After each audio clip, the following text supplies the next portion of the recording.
नमस्कार प्यारे साथियों, आप सभी का स्वागत है अपने YouTube channel digital Arun sir में। आप सभी का स्वागत है, अभिनंदन है अपने यूट्यूब चैनल में।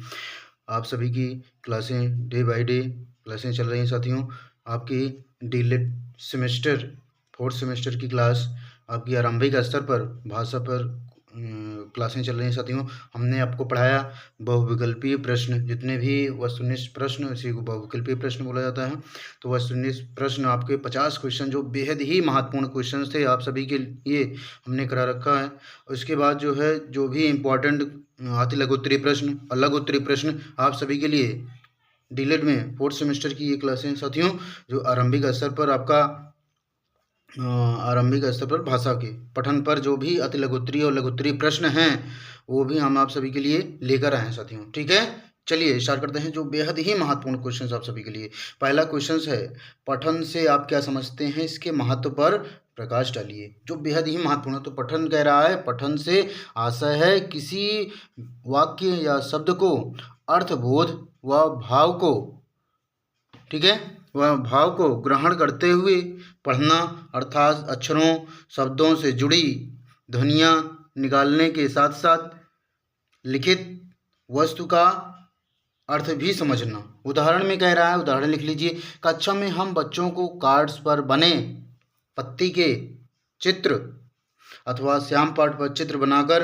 अथवा वास्तविक पत्ती का चित्र दिखाकर पूछ सकते हैं बच्चों यह क्या है अथवा किसका चित्र है। बच्चे पत्ती से पूर्व परिचित हैं, वे पत्ती के अर्थ ग्रहण करने के साथ पत्ती शब्द का उच्चारण करते हैं और पा ध्वनि से भली भांति परिचित हो जाते हैं। और यही पा ध्वनि जो है, जब हम पतंग शब्द को पढ़ाते हैं समय प्रयुक्त करते हैं तो बच्चा बड़ी सहजता के साथ पा ध्वनि की पहचान कर लेता है। घर में जब पापा कहते हैं उसे दिमाग में पूर्व परिचित ध्वनि एक बार फिर घूम जाती है। इस प्रकार पा ध्वनि इसके मस्तिष्क में अस्थायित्व को प्राप्त करता है। इसी प्रकार कमल, कबूतर, कलम, कागज, काजल आदि शब्दों के पठन द्वारा का ध्वनि का ज्ञान दे सकते हैं। पठन की प्रक्रिया पूर्णता से अंश की ओर पद्धति पर स्थित है। इस संदर्भ में जो है इन्होंने श्री रमन बिहारी लाल ने कहा है कि शब्दों के उच्चारण मात्र को वाचन या पठन नहीं कह सकते, क्योंकि उच्चारण के साथ उसके अर्थ या भाव को समझना भी आवश्यक होता है। पठन या वाचन की परिभाषा हेतु डॉक्टर उमा मंगल का अगला हम नेक्स्ट पॉइंट देखते हैं साथियों, जो बेहद ही महत्वपूर्ण इसमें है। सीखिए आगे, ठीक है। कह रहा है का विचार है, ठीक है, का विचार है वास्तव में लिखित सामग्री को पढ़ते हुए अर्थ प्रकट करने की प्रक्रिया को पठन या वाचन कहते हैं। अगला इसी में पॉइंट है, डॉक्टर रघुनाथ संफाया ने भी पठन का अर्थ स्पष्ट किया है। उनका मानना है कि पूर्ववर्ती ध्वनियों के प्रतीक लिपिबद्ध शब्दों को पढ़कर अर्थ ग्रहण प्रक्रिया को वाचन कहते हैं। ठीक है, अगला क्वेश्चन जो बेहद ही महत्वपूर्ण इसमें है, पठन का अर्थ एवं महत्व बताइए। ठीक है, पठन का कह रहा है अर्थ एवं महत्व बताना है कि पठन का क्या है। अब इसमें देखिए, पठन का महत्व किसी वाक्य या शब्द को अर्थ बोध व भाव को ग्रहण करते हुए पढ़ना, अर्थात अक्षरों शब्दों से जुड़ी ध्वनियाँ निकालने के साथ साथ लिखित वस्तु का अर्थ ही समझना ही पठन है। ठीक है, पठन का महत्व देखिए। पठन का महत्व इस प्रकार है, अभिव्यक्ति क्षमता के विकास हेतु पठन का पहला महत्व है अभिव्यक्ति क्षमता के विकास हेतु, वाचन की स्पष्टता एवं शब्द भंडार की वृद्धि हेतु, अर्थ व भाव ग्रहण करने हेतु, कल्पना व चिंतन व्यक्त शक्ति के विकास हेतु, आत्मविश्वास बढ़ाने हेतु, पाठ्य पुस्तक से जुड़ाव हेतु। इतना आपको लिखना है पठन के अर्थ एवं महत्व में। अगला क्वेश्चन देखते हैं, वर्ण किसे कहते हैं, ये इंपॉर्टेंट है। ठीक है, वर्ण के स्पष्ट कीजिए। वर्ण व छोटी से छोटी मूल ध्वनि जिसके और टुकड़े ना हो सके वर्ण या अक्षर कहलाते हैं। इसी को वर्ण भी कहा जाता है, अक्षर भी इसे कहते हैं। तो वर्ण या आ जाए या अक्षर आ जाए, इसी को वर्ण या अक्षर दोनों कहते हैं। ठीक है, तो वह छोटी से छोटी मूल ध्वनि जिसके और टुकड़े ना हो सके, मतलब टुकड़ा नहीं किया जा सकता है, उसी को वर्ण कहा जाता है। ठीक है, ये भी इम्पोर्टेंट है। लेखन अभिव्यक्ति के विकास हेतु निबंध लिखन महत्वपूर्ण है। अब कह रहा है मानवीय विचारों की अभिव्यक्ति अस्थायी रहे या अन्य व्यक्ति उसका अध्ययन कर सके, इसीलिए लिखित अभिव्यक्ति अत्यंत महत्वपूर्ण है। मानव अपने विचारों, अनुभवों तथा कल्पना को लिखित अभिव्यक्ति द्वारा चिरकाल से संचित करता है आ रहा है, जो ज्ञान के भंडार के रूप के सुरक्षित है। विद्यार्थी की शैक्षिक योग्यता का मूल्यांकन निबंध लेखन द्वारा ही होता है। जो बेहद ही महत्वपूर्ण क्वेश्चन है आप सभी के लिए, वही इंपॉर्टेंट क्वेश्चन जितने भी हैं वही हम लेके आए हैं आप सभी के लिए साथियों। तो जो भी जितने भी महत्वपूर्ण क्वेश्चन हैं आप सभी के लिए वो हम सभी के लेके लिए आए हैं आप सभी के लिए, ठीक है। चलिए नेक्स्ट क्वेश्चन देखते हैं, जो बेहद ही महत्वपूर्ण क्वेश्चन हैं आप सभी के लिए, वो भी हम क्वेश्चन करा देते हैं आप सभी के लिए। जितने भी इंपॉर्टेंट क्वेश्चन हैं वही हम कराएंगे आप सभी के लिए साथियों। चलिए अगला क्वेश्चन देख लीजिए, ये ही बहुत महत्वपूर्ण है। कह रहा है कि वाक्य किसे कहते हैं, अर्थ के आधार पर वाक्य के प्रकारों का वर्णन कीजिए। कह रहा है कि वाक्य के प्रकार का वर्णन करना है, ठीक है। तो मन के भाव या विचारों को पूर्णतः स्पष्टता करने वाले, ठीक है, करने वाले और इसमें प्रकट करने वाला मन आपके व्यवस्थित शब्द समूह वाक्य कहलाता है। कह रहा है मन के भाव या विचारों को पूर्णतः स्पष्ट से प्रकट करने वाला जो सार्थक है और व्यवस्थित शब्द समूह का वाक्य कहलाता है, ठीक है। तो अर्थ के आधार पर वाक्य कितने प्रकार के होते हैं ये देखना है। अर्थ के आधार पर वाक्य कौन कौन से हैं ये नोट कर लीजिए, ये इंपॉर्टेंट पॉइंट है आप सभी के लिए। तो कह रहा है सबसे पहला है विधि सूचक वाक्य। जिन वाक्यों में किसी बात के कहने या कार्य के होने का बोध होता है उसे विधि सूचक वाक्य कहलाते हैं, ठीक है। जैसे मैं आता हूँ। दूसरा है निषेध सूचक वाक्य। जिन वाक्यों में बात या कार्य के ना होने का बोध होता है वे निषेध सूचक वाक्य कहलाते हैं। जैसे मैं नहीं आऊँगा, ठीक है। तीसरा है आज्ञा सूचक वाक्य। जिन वाक्यों में किसी प्रकार की आज्ञा का बोध होता है, मतलब आज्ञा दे रहा है उसी को क्या कहते हैं, ठीक है साथियों। आज्ञा का जिसमें बोध होता है वही हमारा क्या है, आज्ञा सूचक। जैसे जाओ अपना काम करो, ठीक है। प्रश्न सूचक वाक्य कह रहा है वो वाक्य जिनसे किसी प्रकार के प्रश्न पूछ जाने का बोध होता है। जैसे तुम कौन हो, वह कहाँ जा रहा है, ठीक है। ये सब एग्जाम्पल। अब अगला पांचवा वाक्य है विस्मय सूचक वाक्य। जिन वाक्यों में विस्मय, हर्ष, दुख एवं आश्चर्य का बोध होता है उसे विस्मय सूचक वाक्य कहलाता है, ठीक है। जैसे अरे यह क्या हुआ, ठीक है। इसमें हो, अरे ये सब क्या हैं, ठीक है, ये सब आपके वाक्य हैं, विस्मय सूचक वाक्य। अब अगला पॉइंट है जो बेहद ही क्वेश्चन इंपॉर्टेंट है, लेखन की विधियों का उल्लेख कीजिए। लेखन की विधियां, एक पहली विधि है लेखन मांटेसरी विधि, रूपरेखा विधि, ठीक है, अनुकरण विधि। ये आपको पॉइंट लिखना है ऐसे, ठीक है, एक एक पॉइंट में। कह रहा है मांटेसरी विधि, रूपरेखा, अनुकरण विधि। अनुकरण विधि होता है मानो वैज्ञानिक विधि, चित्र विधि, पेस्टालॉजी का रचनात्मक प्रणाली, जेकार्ट विधि, ठीक है। ये महत्वपूर्ण है आप सभी के। दूसरा है आपका लेखन शिक्षण की मांटेसरी विधि या चित्र विधि का वर्णन कीजिए। मांटेसरी विधि छोटा छोटा आपको लिखना है, ठीक है। इस विधि में सबसे पहले गत्ते या लकड़ी के बने अक्षरों पर हाथ फेरने को कहा जाता है।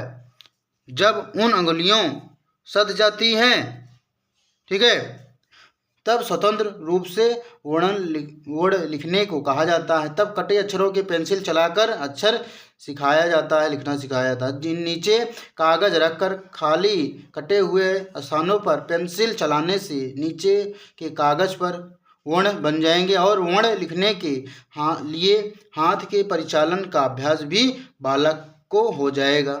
चित्र विधि कह रहा है अब इस प्रणाली में चित्रों की सहायता से शब्द और शब्दों की सहायता से अक्षर सिखाए जाते हैं। वास्तव में लिपि और विकास चित्रों की सहायता से ही हुआ है, ठीक है, जो बेहद ही महत्वपूर्ण है आप सभी के लिए।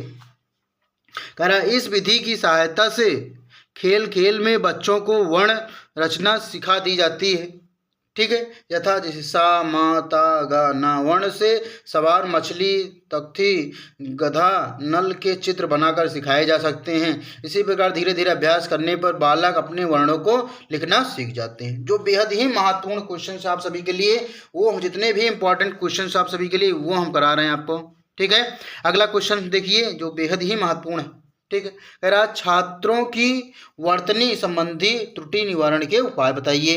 तो वर्तनी की अशुद्धि या सुधारने के उपाय। कह रहा पहला पॉइंट है कक्षा में शिक्षक शुद्ध उच्चारण करें। अशुद्ध शब्दों को अनेक बार लिखवाकर अभ्यास कराना। तीसरा पॉइंट है इसमें लिखा गया है समान उच्चारण वाले अक्षरों के अंतर समझाना। श्याम पाठ पर लिखकर सुधार करना। ठीक है। श्रुत लेख लिखवाना, ये भी बेहद ही महत्वपूर्ण है आप सभी के लिए। ठीक है। चलिए जो नेक्स्ट हम क्वेश्चन करते हैं जो बेहद ही महत्वपूर्ण क्वेश्चन आप सभी के लिए। ठीक है। चलिए नेक्स्ट क्वेश्चन करते हैं जो बेहद ही महत्वपूर्ण है। नेक्स्ट क्वेश्चन आप सभी के लिए। चलिए ये क्वेश्चन देखिए। कह रहा है शुद्ध उच्चारण अभ्यास हेतु कक्षा शिक्षण में किए जाने वाले प्रयोग हेतु। ठीक है, ये बताना है। दूसरा इसी में क्वेश्चन दिया गया उच्चारण शिक्षण हेतु सुझाव दीजिए। कह रहा है पहला इसमें उच्चारण को परिशुद्ध करने हेतु परीक्षक द्वारा निम्न उपाय किए जा सकते हैं। पहला है 3 आपको लिखना है उपाय। ठीक है। कह रहा है प्रतियोगियों के समक्ष शुद्ध भाषा का प्रयोग किया जाए, उन्हें शुद्ध उच्चारित भाषा सुनने का अधिक से अधिक अवसर प्रदान किया जाए। ठीक है। अगला जो इम्पोर्टेंट है वो री, सा, का, सा, ज्ञ वर्णों से बने शब्दों के शुद्ध उच्चारण का अभ्यास कराया जाए। ध्वनियों के उच्चारण स्थान से परिचित कराकर उसी के स्थान पर उच्चारण अभ्यास कराया जाए। ठीक है। यहाँ पे आपका पॉइंट है इंपॉर्टेंट पॉइंट जो लिखना है वही आपको लिखना है। ठीक है। ड़ ढ़ के उच्चारण का अभ्यास कराया जाएगा। संयुक्ताक्षरों के उच्चारण पर ध्यान दिया जाए, जैसे ज्ञान जा और ज्ञा को मिला करके ज्ञा बन गया, क्षमा का और सा मिल करके छा बन गया। ठीक है। छतरी वाला जो बेहद ही महत्वपूर्ण जितने भी हैं आप सभी के लिए। ठीक है। ये तो जितने भी इम्पोर्टेंट क्वेश्चंस हैं आप सभी के लिए वो हम करा रहे हैं जो परीक्षा के पॉइंट ऑफ व्यू से बेहद ही महत्वपूर्ण है आप सभी के लिए। ठीक है। चलिए अगला क्वेश्चंस कराते हैं इसी में आपका। ठीक है। अगला क्वेश्चंस देखिए। कह रहा स्थानीय मान व वास्तविक मान क्या है, स्थानीय मान को उदाहरण सहित समझाइए। ठीक है। तो किसी अंक का वह मान जो कभी नहीं बदलता, वास्तविक मान जो है वह स्थानीय मान। कह रहा है किसी अंक का वह मान जो नहीं बदलता वो वास्तविक मान कहते हैं। ठीक है। जैसे 235 में 2 का स्थानीय मान बताना है तो 2 ही होगा, जबकि स्थानीय मान कह रहा है जिस स्थान पे रहेगा उस सैकड़ा के स्थान पे तो 200 गुणा होगा, 100 से गुणा हो जाएगा तो वो 200। संख्या 636 में दोनों के, अगला क्वेश्चन है 636 में दोनों के 6 के स्थानीय मानों का अंतर ज्ञात कीजिए। ठीक है। जो बेहद ही महत्वपूर्ण क्वेश्चन है आप सभी के लिए। ठीक है। चलिए इसमें देखते हैं। कह रहा 636 लिख दिया हमने, तो कह रहा इकाई के स्थान पे रहेगा तो 1 से गुणा होगा तो 6 आ जाएगा। और उसमें अगर 3 का निकालना है 3 में तो 3 का क्या हो जाए, दहाई पे है तो 10 से गुणा हो जाएगा, 30 हो जाएगा। अगला क्या है 6 है, 6 सैकड़े के स्थान पे 100 से गुणा हो गया तो अंतर इसमें निकालना है क्या, 6 के स्थानीय मान का अंतर निकालना है। तो 6 के जितने भी दोनों 6 के स्थानीय मान निकाल लीजिए। पहला 6 इतना दिया गया है, दूसरा 600। ठीक है। 600 में से 6 घटा दीजिए, यही स्थानीय मान का अंतर निकालना है। तो यहाँ पे 6 हो जाएगा, 4 हो जाएगा, 10 में से 4 गया, 6 गया 4, यहाँ पे 9 हो गया, यहाँ पे 5, 594। ये 6 के स्थानीय मान का अंतर है 594, ये नहीं। ठीक है। तो ये आपका 594 आपका स्थानीय मान का अंतर हो गया। ठीक है। जो बेहद ही महत्वपूर्ण क्वेश्चन आप सभी के लिए। ठीक है। अब नेक्स्ट क्वेश्चन करते हैं जो बेहद ही महत्वपूर्ण है। कह रहा अधिगम में शारीरिक समस्याओं से आप क्या समझते हैं, ये भाषा शिक्षण में किस प्रकार बाधा उत्पन्न करते हैं। ठीक है। क्या भाषा अथवा में दिया गया भाषा शिक्षण में शारीरिक समस्याएं हैं, क्या उदाहरण सहित समझाइए, स्पष्ट कीजिए। कह रहा है भाषा शिक्षण में छात्रों के शारीरिक दोषों जैसे दृष्टि दोष, उच्चारण, अनुकरण, उनकी मुद्रा आदि के आधार पर कई समस्याएं आती हैं, जो कि इस प्रकार दिया गया है। पहला, दृष्टि दोष। अधिकतर कक्षा के अंतर्गत बहुत छात्र ऐसे हैं जिनमें श्यामपट्ट पर लिखी बातें स्पष्ट नहीं समझ में आती। वह ऐसी स्थिति में वह साथ में बैठे छात्र की कॉपी को देखकर नोट करते हैं। गलतियां उन्हें स्वाभाविक है। समाधान, ऐसे छात्रों को कक्षा में आगे बैठाना चाहिए। आंखों की डॉक्टरी जांच करानी चाहिए। त्रुटिपूर्ण अनुकरण क्या है? तो कह रहा है अधिकतर छात्र दूसरों को आकर्षित करने की भावना से अग्रसित करते हैं। ठीक है, वो उच्चारण को गलत रूप से गलत बदल कर बोलते हैं। तो ये जितने भी इम्पोर्टेंट है पॉइंट ये, ठीक है। अब नेक्स्ट हम क्वेश्चंस करते हैं जो बेहद ही महत्वपूर्ण क्वेश्चंस आप सभी के लिए लेके आए हैं साथियों। जितने भी इम्पोर्टेंट क्वेश्चंस रहेंगे आप सभी के लिए, सभी हम क्वेश्चंस कराएंगे आप सभी के लिए साथियों। ठीक है, चलिए नेक्स्ट क्वेश्चन करते हैं जो बेहद ही महत्वपूर्ण क्वेश्चंस आप सभी के लिए। ठीक है, चलिए अगला क्वेश्चन दिया गया है इसमें। अगला क्वेश्चन देखिए, कह रहा है संख्या 32,541 में 6,170 की तुलना कीजिए। तुलना का मतलब इसमें अंतर क्या होगा, तो इसको घटा देंगे तो ये आपका तुलना का मतलब अंतर निकाल लेंगे। ठीक है, यही तुलना हो गया। इस तरह भी क्वेश्चन आते हैं। इसमें आदि लघुत्तरी और लघुत्तरी प्रश्न दोनों हैं। तो दोनों भी जो इतने भी इंपॉर्टेंट क्वेश्चन हमने कराए आप यही आप तैयार कर लीजिए। यही आपको एकदम एग्जैक्ट क्वेश्चन परीक्षा के पॉइंट ऑफ व्यू से बेहद ही महत्वपूर्ण है। ठीक है, चलिए नेक्स्ट क्वेश्चन करते हैं। यह अगला क्वेश्चन देखिए, 5 अमरूद हैं, प्रत्येक बच्चे को 3-3 अमरूद दिए गए तो कितने बच्चों को अमरूद मिले। कह रहा 3-3 अमरूद अगर दिए गए तो बच्चों को कितने अमरूद मिलेंगे, यही बताना है। तो 5 बच्चों को क्या है, अमरूद मिलेंगे साथियों। ठीक है, जो बेहद ही महत्वपूर्ण है। चलिए अगला कह रहा पठन में रुचि का विकास करने की किन्हीं 2 विधि के नाम लिखिए। कह रहा अक्षर बोध विधि, चाहे कविता विधि, कहानी विधि, ध्वनि साम्य विधि, वर्णोच्चारण विधि। ठीक है, लेखन के किन्हीं 2 दोषों को लिखिए जो बेहद ही महत्वपूर्ण है आप सभी के लिए दोष। ठीक है, तो लिख लीजिए अनुस्वार एवं अनुनासिक संबंधी दोष, मात्रा संबंधी, ठीक है, संयुक्त वर्ण संबंधी, शिरोरेखा का अशुद्ध। स्वर किसे कहते हैं, इसमें देख लीजिए अगला प्रश्न है। स्वर उन ध्वनियों को कहते हैं जो मुख में किसी प्रकार के अवरुद्ध हुए बिना उच्चारित होते हैं। किन्हीं 4 दीर्घ स्वरों को लिखिए। आ, बड़ा, ई, बड़ी, बड़ाऊ, ए, ओ, औ। ये क्या है, 4 दीर्घ स्वर को लिखिए। 4 से ज़्यादा ही है आपकी। ठीक है, तो अगला क्वेश्चन करते हैं जो बेहद ही महत्वपूर्ण क्वेश्चन आप सभी के लिए हैं। जितने भी इम्पोर्टेंट क्वेश्चन हैं आप सभी के लिए वो इम्पोर्टेंट। ठीक है, अगला क्वेश्चन देख लीजिए। कह रहा है सैकड़ा, 2 सैकड़ा, 3 दहाई प्लस 1 इकाई मिलकर कौन सी संख्या बनेगी।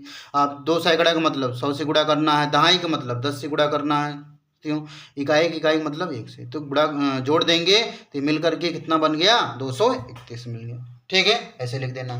कह रहा है इसमें, कह रहा 6,368 संख्या में प्रत्येक 6 का स्थानीय मान निकालना है। तो 6 जहाँ पे हो दहाई के स्थान पे दहाई 10 से गुणा हो जाएगा। ठीक है, अब यहाँ पे 1000 के स्थान पे 1000 से 1000 से गुणा हो जाएगा, 6000 हो जाएगा। ठीक है, कह रहा है इसमें ये अब संख्या लिखी गई, इसको हिंदी भाषा में लिखिए। तो संख्या गिनना है, कौन सी संख्या कितनी है, इकाई, दहाई, सैकड़ा, 1000, 10,000, लाख। 1,69,679 ये आपकी संख्या। इसको कह रहा है कि हिंदी भाषा में लिखिए, मतलब शब्दों में लिखना है। ये अंकों में लिखा गया है, इसको शब्दों में लिखना है। ठीक है, तो ऐसे लिखना। कह रहा है 48 सेब 4 बच्चों में बांटे गए, प्रत्येक बच्चे को कितने सेब मिले। भाई 48 बच्चे हैं, सेब हैं, 4 बच्चों में बांटना है।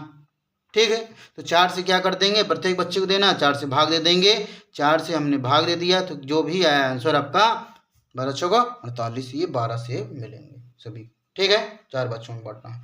अब कह रहा है संख्या दी गई अगला क्वेश्चन से, निम्नलिखित को अवरोही क्रम में बदली लिखिए। तो कह रहा है आरोही क्रम में लिखना है। आरोही का मतलब क्या है, घटते क्रम। ठीक है, तो घटते क्रम मतलब सबसे बड़ी संख्या, फिर छोटी संख्या। बड़ी संख्या क्या है, 9 है, फिर 8 है, फिर 7 है, फिर 6 है, फिर 5, फिर 3, इस तरह से लिख देंगे। संख्या किसे कहते हैं, संख्या का मतलब क्या है, इकाई या इकाई के मेल को संख्या कहते हैं। ठीक है, संख्या मतलब क्या है, ये हमारे 0 से लेकर के ये 9 क्या हो गए, ये अंक हैं, यहाँ से यहाँ तक ये अंक होते हैं। इसके बाद जितने भी संख्या हैं, जैसे 10 हो गया, 10 से लेकर के कहाँ तक, इनफाइनाइट तक, कोई भी संख्या हो, ये हमारी संख्या है। 0 से लेकर के 9 तक क्या होते हैं? अंक होते हैं। और 10 से लेकर के जितने भी हैं ये सब संख्याएं हैं हमारी, ठीक है। तो अगला हम क्वेश्चन करते हैं जो बेहद ही महत्वपूर्ण क्वेश्चन है आप सभी के लिए, ठीक है, जो परीक्षा के पॉइंट ऑफ व्यू से बेहद ही महत्वपूर्ण है। चलिए,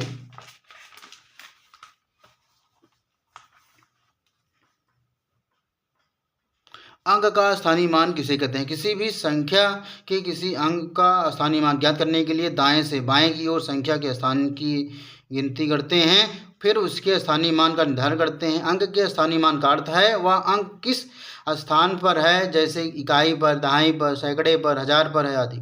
सरल वाक्य किसे कहते हैं? जिस वाक्य में एक उद्देश्य और एक विषय हो, सब्जेक्ट हो, ठीक है, अथवा जिस वाक्य में एक ही क्रिया और उसे सरल वाक्य कहते हैं, जैसे सरिता स्कूल जा रही है, ठीक है, ये है। अगला क्वेश्चन है जो बेहद ही महत्वपूर्ण, 346 में सभी अंकों का स्थानीय मान लिखिए। कह रहा है सभी अंकों का स्थानीय मान निकला है, तो इकाई के स्थान पे है तो इकाई 1 से गुणा होगा, दहाई के स्थान पे हो 10 से, सैकड़े के स्थान पे हो सैकड़ा से। आरोही क्रम किसे कहते हैं? आरोही क्रम में सबसे पहले छोटी संख्या को लिखा जाता है, फिर बड़ी संख्या को इसी क्रम में अंत में सबसे बड़ी संख्या लिखी जाती है, इसी को क्या कहते हैं? आरोही क्रम। हंस पद विराम चिन्ह से क्या तात्पर्य है?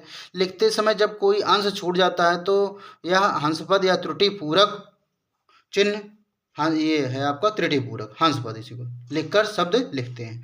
आकाश के 3 समानार्थी शब्द लिखिए। कह रहा है आकाश के 3 समानार्थी शब्द हैं गगन, नभ, आसमान। प्राकृतिक संख्या किसे कहते हैं?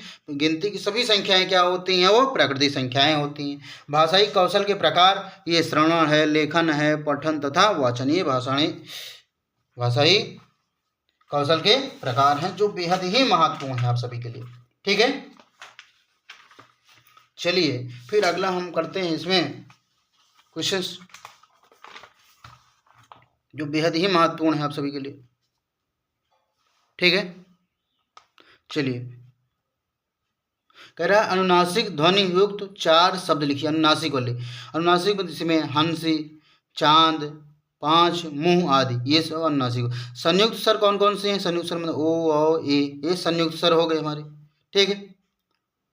राम ने रावण को मारा वाक्य को कर्मवाच्य में परिवर्तित कीजिए। रावण राम के द्वारा मारा गया, एक कर्मवाच्य, ठीक है। ये लिखना सिखाने की पद्धति को बताइए पद्धति को। मांटेसरी विधि रूपरेखा ये हमने बताया था अभी इसके पहले, ठीक है, जो बेहद ही महत्वपूर्ण है। ये आप देखिए अगला क्वेश्चन इसमें है जो बेहद ही महत्वपूर्ण है। अग्नि के 4 पर्यायवाची शब्द लिखिए। अग्नि, अनल, आग, पावक, धन। घटाने से क्या तात्पर्य? घटाना, एक संख्या में दूसरी संख्या को कम करना घटाना कहलाता है, ठीक है, जो बेहद ही महत्वपूर्ण क्वेश्चन आप सभी के लिए, ये इतना इम्पोर्टेंट है। अब लास्ट क्वेश्चन आप सभी के लिए है, 2 क्वेश्चन हैं जो बेहद ही महत्वपूर्ण क्वेश्चन है। किसी संख्या के भाजक 9 हैं, भागफल 7 हैं तथा शेषफल 6 हैं, तो भाज्य ज्ञात कीजिए। भाज्य बराबर क्या होता है? भाज्य बराबर क्या लिखा है? भाजक गुणे भागफल प्लस शेषफल। तो भाजक गुणे भागफल प्लस शेषफल, ठीक है, ये शेषफल है यहाँ पे, ठीक है साथियों। तो आप क्या कर देंगे? भाज्य ज्ञात करते हैं। भाज्य बराबर भाजक गुणे भागफल प्लस शेषफल हम जोड़ देंगे तो ये आ जाएगा आपका, यहाँ प्लस है, ठीक है। तो भाज्य बराबर यहाँ हो जाएगा भाज्य बराबर भाजक गुणे भागफल प्लस शेषफल। तो भाजक दिया गया है 9 दिया गया है, भागफल 7 दिया गया है, शेषफल कितना दिया गया है? 9 दिया गया है शेषफल।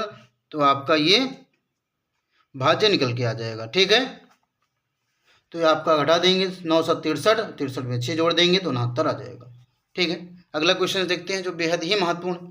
किसी पुस्तकालय में एक अलमारी में 725 पुस्तकें आती हैं, तब इतना पुस्तकों को रखने के लिए कितनी अलमारियों की आवश्यकता होगी? कह रहा है इतना संख्या दी गई हमारी, ये जो संख्या है इस संख्या को लिखा गया है 7,19,925, ठीक है, ये संख्या है हमारी। इसी संख्या को हम 725 से भाग दे देंगे, जो हमारी कितनी अलमारियों की आवश्यकता होगी निकल जाएगा। तो ये आपका राइट आंसर क्या हो जाएगा भाई? 993 अलमारी। इसको भाग देने पर आया 993, जो बेहद ही महत्वपूर्ण क्वेश्चन है आप सभी के लिए। अति लघुत्तरी और लघुत्तरी प्रश्न जितने भी इंपॉर्टेंट क्वेश्चन थे आप सभी के लिए हमने कराया। जो आपके डीलेट 4th सेमेस्टर के आरंभिक स्तर पर भाषा के जितने भी इम्पॉर्टेंट क्वेश्चन थे आप सभी के लिए हमने करा रख दिया जितने भी इम्पोर्टेंट थे डीलेट 4th सेमेस्टर की आरंभिक स्तर पर भाषा। हमने आपके बहुविकल्पीय प्रश्न भी कराया, अति लघुत्तरी और लघुत्तरी, ये आपके आरंभिक स्तर पर जो भाषा के क्वेश्चन जितने भी थे, अति लघुत्तरी और बहुविकल्पीय प्रश्न, ये कंप्लीट होते हैं। ठीक है, फिर मिलते हैं नेक्स्ट वीडियो में, तब तक के लिए नमस्कार प्यारे साथियों।